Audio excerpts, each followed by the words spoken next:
로이터 통신이 입소스와 함께 TV 토론 다음 날인 11일부터 이틀간 실시한 여론조사에서 해리스 부통령은 47%, 트럼프 전 대통령은 42%로 나왔습니다. 5%포인트 차로 해리스 부통령이 앞섰는데 지난달 같은 조사에선 4%포인트 차이였습니다. TV토론에서 해리스가 이겼다는 응답은 53%로 트럼프가 승리했다는 응답 24%보다 배 이상 많았습니다. 토론에서 맞붙었던 두 후보는 유세전을 재개합니다. 해리스는 경합주 노스캐롤라이나로, 트럼프 역시 경합주인 애리조나 남부도시 투손으로 향했는데 불법 이민자 유입이 많은 곳입니다. 앞서 TV토론에서 트럼프가 이민자들이 개와 고양이를 잡아먹는다고 말했던 오하이오주 스프링필드에선 후폭풍이 이어지고 있습니다. 여러 시설에 대한 폭탄 테러 위협이 이어지면서 시청 건물이 폐쇄됐습니다. 시는 예방 차원에서 직원들을 대피시켰다고 전했습니다. 인구 5만 8천 명의 작은 도시 스프링필드엔 1만 5천여 명의 IT 출신 이민자들이 있지만 동물을 잡아먹은 사례는 확인된 적이 없습니다. It was shocking to me, honestly, because the first question I asked myself, where in the world do people are eating pets? 트럼프는 SNS를 통해 시합에 진 선수가 재대결을 원하는 것이라면서 자신은 이겼고 해리스와의 추가 토론도 없을 것이라고 말했습니다. 워싱턴에서 SBS 김용태입니다. TV 토론에서 맞붙었던 해리스와 트럼프가 뉴욕 9.11 테러 추모식에 다시 나란히 참석했습니다. 격전지 펜실베이니아 등지에서 희생자들의 넋을 기리는 것으로 유세를 대신했습니다. 양측 모두 공개 유세는 없었지만 각자 전날 토론 승리를 주장하며 신경전을 이어갔습니다. It was we had a great debate. We had great poll numbers on the debate, and we enjoyed it. 하지만 훌륭한 토론이었다는 트럼프의 주장에도 공화당에선 토론 패배에 대한 책임론이 일었습니다. 직접 비판은 자제했지만 실망했다, 승리의 길이 좁아졌다는 탄식이 나오는가 하면 토론 준비 참모나 토론을 주최한 ABC 방송 등을 겨냥한 비판이 잇따랐습니다.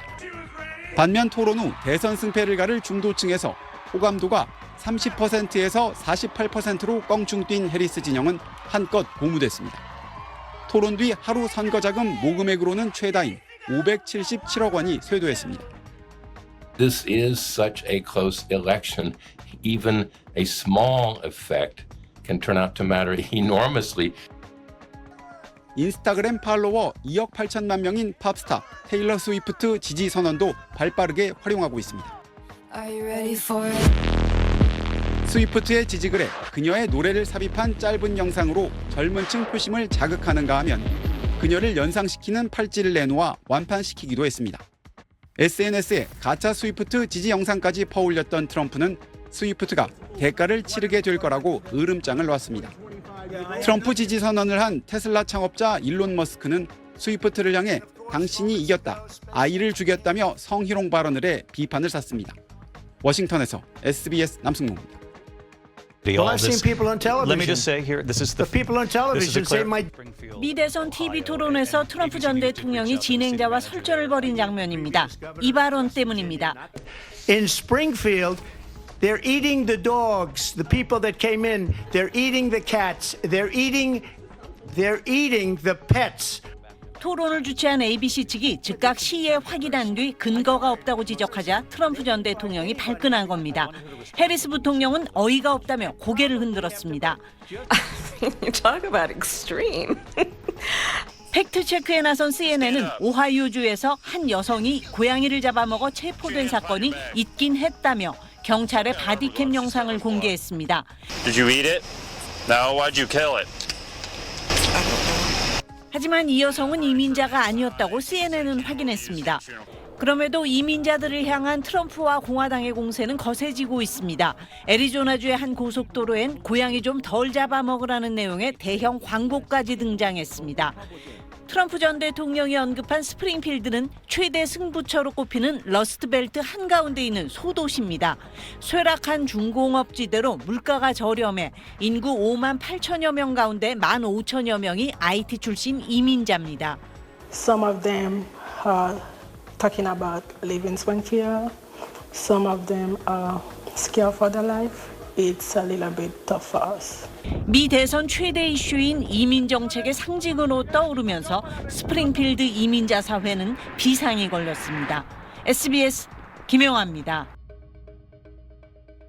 In Springfield, they're eating the dogs, the people that came in. They're eating the cats. They're eating the pets of the people that live there.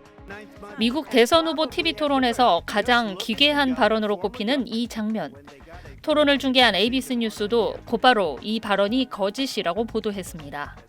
트럼프의 이 주장은 그의 러닝메이트인 벤스 오하이오주 상원의원의 소셜미디어를 통해 먼저 퍼졌습니다. 벤스는 바이든 정부가 불법 이민자를 방치해 스프링필드에 IT 사람들이 늘었다고 주장하면서 IT의 이민자들이 반려동물을 납치했다는 문의를 많이 받았다는 글을 반복적으로 게시했습니다. 이웃의 딸의 친구가 나무에 매달린 채 도살된 고양이를 봤고 그 집에는 IT인이 살고 있다는 주장입니다. 벤스뿐 아니라 다른 공화당원들도 고양이의 사진과 함께 IT 이민자들이 먹지 않도록 트럼프에게 투표하라는 게시물을 올리면서 급속도로 확산했습니다. 벤스가 퍼뜨리고 트럼프가 재생산한 이 유언비어가 별개의 사건에서 파생됐을 가능성도 나왔습니다.